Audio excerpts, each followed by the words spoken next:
மா, நீங்க ரெண்டு பேரும் எவ்வளவு ஒத்துமையா இருக்கீங்க.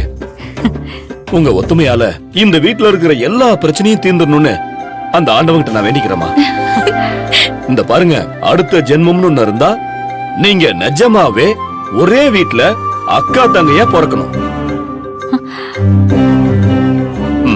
நான் மனசார சொல்ற இந்த வார்த்தை கண்டிப்பா பலிக்கும் பாருங்க. உங்க வாய்க்கு சக்கர தயா போடணும், நிச்சயம் பலிக்கும்யா.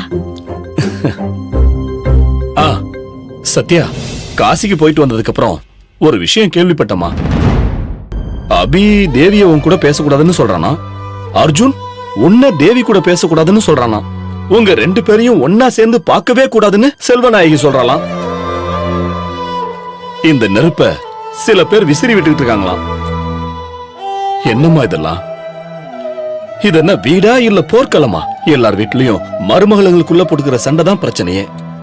ஆனா இந்த வீட்டுல ரெண்டு மருமகளுங்களும் ஒத்துமையா இருந்தா என்ன, அது ஒரு பிரச்சனையா?